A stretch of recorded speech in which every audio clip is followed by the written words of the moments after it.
Pada usia 40 tahun, Nabi Muhammad SAW sering mengasingkan dirinya dari keramaian masyarakat untuk menemukan jalan keluar dari kondisi masyarakat yang jahiliyah saat itu.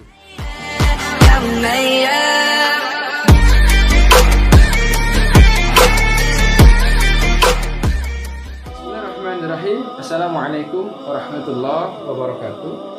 Alhamdulillah wassalatu wassalamu ala Rasulillah Sayyidina Ibni Abdillah wala hawla wala quwata illa billah, amma ba'du. Alhamdulillah, dalam video kali ini kita akan membicarakan dan membahas materi tentang dakwah perjuangan Rasulullah Sallallahu Alaihi Wasallam di kota Mekah. Sebagaimana kita ketahui, dakwah Nabi dibagi menjadi dua periode. Yang pertama yaitu periode kota Mekah, dan yang kedua adalah periode kota Madinah. Keduanya insya Allah akan kita bahas. Dalam video ini kita akan membahas periode pertama yaitu perjuangan dakwah Nabi di kota Mekah. Perkembangan Islam di seluruh dunia hingga saat ini tentu tidak lepas dari keberhasilan perjuangan Rasulullah SAW dalam menyampaikan dakwahnya. Tujuan dakwah Nabi ketika itu adalah agar bangsa Arab meninggalkan kebiasaan buruknya, meninggalkan kejahiliahannya di bidang agama, di bidang moral, dan di bidang hukum, sehingga menjadi umat yang mampu meyakini kebenaran ajaran yang dibawa oleh Rasulullah SAW, serta mampu meyakini akan kebenaran ajaran Islam, dan juga diharapkan mampu mengamalkan seluruh ajaran Islam dalam kehidupan sehari-harinya. Maka dalam bab ini kita akan membahas tentang substansi dan juga strategi dakwah Nabi di kota Mekah. Mari sama-sama kita bahas. Pada usia 40 tahun, Nabi Muhammad SAW sering mengasingkan dirinya dari keramaian masyarakat. Beliau sering memusatkan pikirannya untuk menemukan jalan keluar dari kondisi masyarakat yang jahiliyah saat itu. Tujuannya adalah agar masyarakat tidak terus-menerus terjerumus dalam kesesatan dan tidak lagi menyembah berhala. Maka terjadilah sebuah peristiwa di mana pada saat itu adalah tanggal 17 Ramadan tahun 610 Masehi. Nabi Muhammad SAW diangkat oleh Allah menjadi seorang rasul. Dan ketika itu beliau sedang berada di dalam gua Hira untuk bertafakkur. Lalu pada saat itu datanglah malaikat Jibril alaihissalam di hadapan Nabi Muhammad SAW dan menyampaikan wahyu yang pertama kali turun kepada beliau, yakni surah Al-Alaq ayat 1 sampai dengan ayat 5. Lalu beberapa hari setelah beliau menerima wahyu tersebut, Nabi Muhammad SAW tetap bersabar dan berdiam diri dalam gua Hira tersebut. Beliau menunggu dengan diliputi perasaan cemas di dalam hatinya, karena ada kekhawatiran bahwasanya wahyu tidak akan datang lagi kepada beliau. Hal ini merupakan ujian dari Allah Subhanahu wa Ta'ala agar Nabi Muhammad SAW tetap mempunyai keimanan dan kemampuan untuk menerima wahyu-wahyu yang berikutnya. Sampai pada akhirnya turunlah wahyu yang kedua kepada beliau.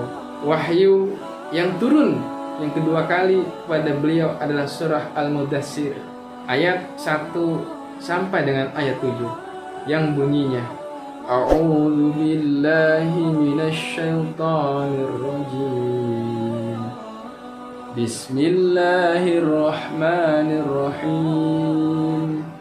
Ya ayyuhal muddaththir qum fa'anzir wa rabbaka fakabbir wa thiyabaka fatahhir warrujza fahjur wa la tamnun tastakthir wa li rabbika fasbir. Shadaqallahul azim. Yang artinya, wahai orang yang berselimut, bangunlah, lalu berilah peringatan, dan agungkanlah Tuhanmu, dan bersihkanlah pakaianmu. dan tinggalkanlah segala perbuatan yang keji. Dan janganlah engkau, wahai Muhammad, memberi dengan maksud memperoleh balasan yang lebih baik, dan karena Tuhan bersabarlah. Wahyu tersebut merupakan perintah dari Allah kepada baginda Nabi Muhammad SAW untuk memulai kegiatan menyiarkan dakwahnya kepada seluruh umat manusia. Lalu berdasarkan wahyu yang kedua ini, Rasulullah SAW mulai menyebarkan dakwahnya, menyebarkan ajaran Islam kepada seluruh manusia. Dan sejak saat itu Nabi Muhammad SAW memulai dakwahnya. Yang pertama, beliau berdakwah dengan sembunyi-sembunyi. Setelah mendapat perintah untuk memulai berdakwah, Nabi Muhammad SAW mengajak dan melakukan dakwah dengan sangat berhati-hati, karena ketika itu dikhawatirkan menimbulkan kecurigaan dari masyarakat Mekah ketika itu. Oleh karena itu, beliau hanya mengajak kepada kaum kerabat terdekat, mengajak keluarga-keluarganya saja yang bisa dipercaya. Maka ada istilah as-sabiqunal awwalun, yaitu orang-orang yang pertama-tama masuk dalam agama Islam. Mereka diantaranya adalah yang pertama Siti Khadijah, yaitu istri Rasulullah SAW. Lalu ada Ali bin Abi Thalib, beliau adalah sepupu Nabi Muhammad SAW. Lalu ada Zaid bin Haris, beliau adalah anak angkat Nabi. Dan ada Abu Bakar As-Siddiq, beliau adalah sahabat terdekat Nabi Muhammad SAW. Lalu dalam usahanya menyampaikan dakwah secara sembunyi-sembunyi ini, Abu Bakar As-Siddiq berhasil mengajak atau berdakwah kepada orang-orang terdekatnya pula.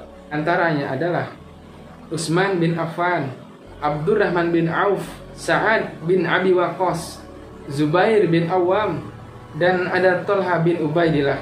Mereka adalah para sahabat-sahabat terdekat baginda Nabi Muhammad SAW. Lalu Nabi Muhammad SAW dibantu oleh orang-orang yang telah berhasil beliau dakwahi dan telah berhasil memeluk agama Islam, mulai menyebar sedikit demi sedikit. Kegiatan dakwah secara sembunyi-sembunyi seperti ini berlangsung selama 3 tahun lamanya.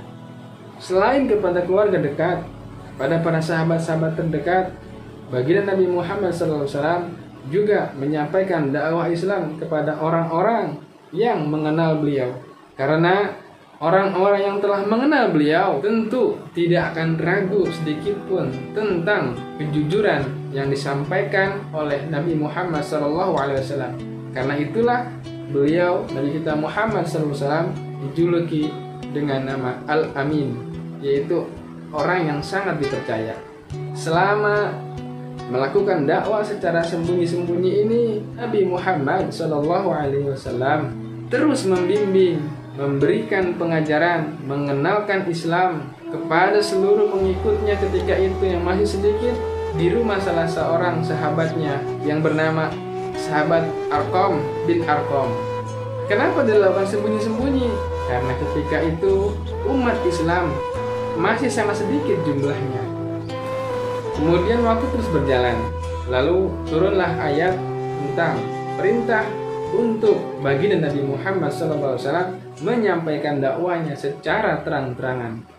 Perintah Allah dalam Al-Quran yang berbunyi, Bismillahirrahmanirrahim, Fasda' bima tu'maru wa'arid 'anil musyrikin. Yang artinya, maka sampaikanlah Muhammad secara terang-terangan segala apa yang diperintahkan kepadamu, dan berpalinglah dari orang-orang yang musyrik. Al-Quran Surah Al-Hijr ayat 94. Berdasarkan ayat ini, Nabi Muhammad SAW langsung menyampaikan, menebarkan dakwahnya di depan umum secara terang-terangan. Beliau menyeru kepada seluruh penduduk Mekah ketika itu, baik dari golongan hartawan, golongan bangsawan, pemimpin-pemimpin kabilah, maupun para hamba sahaya, agar mengenal Islam, mengenal ajaran yang beliau bawa, yaitu Islam, agama yang rahmatan lil alamin.